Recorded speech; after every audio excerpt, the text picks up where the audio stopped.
കുറച്ചു കാലമായി ഏഷ്യൻ മേഖല സംഘർഷഭരിതമാണ്. അതിൽ തന്നെ ഇസ്രായേൽ പാലസ്തീൻ സംഘർഷങ്ങളും ഇസ്രായേൽ സിറിയ സംഘർഷങ്ങളും ഇന്ത്യ പാകിസ്ഥാൻ സംഘർഷങ്ങളെല്ലാം നമ്മൾ ഇതിനോടകം ചർച്ച ചെയ്ത് കഴിഞ്ഞതാണ്. ഇതിലെ ഏറ്റവും പുതിയത് ഇസ്രായേൽ ഇറാന്റെ ആണവ പദ്ധതിക്ക് നേരെയും സൈനിക കേന്ദ്രങ്ങൾക്ക് നേരെയും വൻ ആക്രമണം അയച്ചുവിട്ടിരിക്കുന്നു. ഇറാനിലെ നദാൻസ് ആണവ സമ്പുഷ്ടീകരണ കേന്ദ്രങ്ങൾ ഉൾപ്പെടെ തകർത്തു കഴിഞ്ഞു. ഇതിന് പിന്നാലെ ഇസ്രായേൽ പ്രധാനമന്ത്രി നെതന്യാഹു ഈ നീക്കത്തെ റൈസിംഗ് ലയൺ എന്ന് പേരിടുകയും ഇറാനിൽ നിന്നുള്ള ഭീഷണി പൂർണ്ണമായി അവസാനിക്കുന്നതുവരെ ഈ ആക്രമണം തുടരുമെന്ന് പ്രഖ്യാപിക്കുകയും ചെയ്തു. ഈ സംഭവങ്ങൾ യഥാർത്ഥത്തിൽ ഡൊണാൾഡ് ട്രംപിന്റെ സമാധാന ശ്രമങ്ങളെ അട്ടിമറിക്കുകയും US ഇസ്രായേൽ ബന്ധങ്ങളിൽ വലിയ വിള്ളൽ വീഴ്ത്തുകയും ചെയ്യുമെന്ന കാര്യത്തിൽ തർക്കമില്ല. ഇസ്രായേലിന്റെ ഈ നീക്കത്തിന് തൊട്ടു പിന്നാലെ 100ഓളം ഡ്രോണുകൾ വിക്ഷേപിച്ച് ഇറാനും തിരിച്ചടി നൽകി കഴിഞ്ഞു. നമ്മളിന്ന് നോക്കാൻ പോകുന്നത് ഇസ്രായേൽ ഇറാൻ സംഘർഷത്തിന്റെ കാരണങ്ങളും ഈ വിഷയത്തിലെ അമേരിക്കയുടെയും ഇന്ത്യയുടെയും നിലപാടുകളെയും കുറിച്ചാണ്. യഥാർത്ഥത്തിൽ ഇസ്രായേലും ഇറാനും തമ്മിലുള്ള സംഘർഷം കേവലം ഒരു താൽക്കാലിക പ്രശ്നമല്ല. ഇത് ദീർഘകാലവും സങ്കീർണവുമായ ഭൗമരാഷ്ട്രീയ മത്സരമാണ്. ഇതിന്റെ തുടക്കം 1979 ഇറാനിലെ ഇസ്ലാമിക വിപ്ലവമാണ്. അന്നു മുതൽ അവർ ഇസ്രായേലിനെ പരസ്യമായി എതിർക്കുന്നുണ്ട്. കാലങ്ങളായി ഇസ്രായേലിനോട് ശത്രുത വെച്ച് പുലർത്തുന്ന ഹിസ്ബുള്ള, ഹമാസ് തുടങ്ങിയ ഗ്രൂപ്പുകൾക്ക് ധനസഹായവും ആയുധങ്ങളും നൽകുന്നത് ഇറാനാണ്. കൂടാതെ ഇറാന്റെ ആണവ പദ്ധതിയും ഇസ്രായേലിന് എന്നും ആശങ്ക തന്നെയാണ്. അബ്രഹാം എഗ്രിമെന്റ് പ്രകാരമുള്ള ഇസ്രായേലിന്റെ അറബ് രാജ്യങ്ങളുമായുള്ള ബന്ധം തിരിച്ച് ഇറാനെയും ആശങ്കപ്പെടുത്തുന്നു. കഴിഞ്ഞ ദിവസം ഇസ്രായേൽ നടത്തിയ ഓപ്പറേഷൻ ലയൺ 200-ലധികം യുദ്ധവിമാനങ്ങളും ഡസൻ കണക്കിന് ക്രൂയിസ് മിസൈലുകളും സൈബർ ഇലക്ട്രോണിക് അറ്റാക്ക് ഉൾപ്പെടെയുള്ള ഒരു വൻ ഓപ്പറേഷനായിരുന്നു.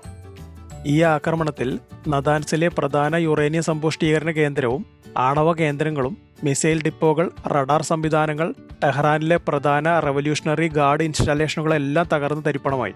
കൂടാതെ ഈ ആക്രമണത്തിൽ ഇറാന്റെ സേനാ തലവനായ മേജർ ജനറൽ മുഹമ്മദ് ബാഗേരിയും chief of Islamic revolutionary guard major general Hossein Salami എന്നിവരും സീനിയർ ന്യൂക്ലിയർ സയന്റിസ്റ്റായ ഡോക്ടർ ഫാരിദ് ഷഹിയാരിയും ഇന്റലിജൻസ് മേധാവി അലി നാസറിയും കൊല്ലപ്പെടുകയും ചെയ്തു. ഇറാന്റെ ആണവായുധ നിർമ്മാണം ദ്രുതഗതിയിൽ മുന്നോട്ടു പോകുകയാണെന്ന ഇന്റലിജൻസ് വിവരത്തെ തുടർന്നാണ് ഒരു മുൻകരുതൽ എന്ന നിലയ്ക്കാണ് ഈ ആക്രമണം നടത്തിയതെന്ന് പിന്നീട് ബെഞ്ചമിൻ നെതന്യാഹു പ്രഖ്യാപിച്ചു. ഈ ഭീഷണി അവസാനിക്കും വരെ ഈ ആക്രമണം മുന്നോട്ട് കൊണ്ടുപോകുമെന്നും അദ്ദേഹം മുന്നറിയിപ്പ് നൽകി. എന്നാൽ ഇസ്രായേലിന്റെ ആക്രമണത്തിൽ നാശനഷ്ടങ്ങൾ സംഭവിച്ചെങ്കിലും നദാൻസിലെ സമ്പുഷ്ടീകരണ കേന്ദ്രങ്ങൾ ഉൾപ്പെടെയുള്ള ഇറാന്റെ ആണവ കേന്ദ്രങ്ങൾ ഭൂമിക്കടിയിൽ ആഴത്തിനായതിനാൽ തന്നെ സുരക്ഷിതമാണെന്നാണ് വിലയിരുത്തൽ. ഇസ്രായേലിന്റെ ഈ വ്യോമാക്രമണത്തിന് സമാന്തരമായി മൊസാദിന്റെ നേതൃത്വത്തിൽ 1 വർഷത്തിലേറെയായി ഇറാനിൽ ഒരു നിഴൽ യുദ്ധം നടക്കുന്നുണ്ടായിരുന്നു.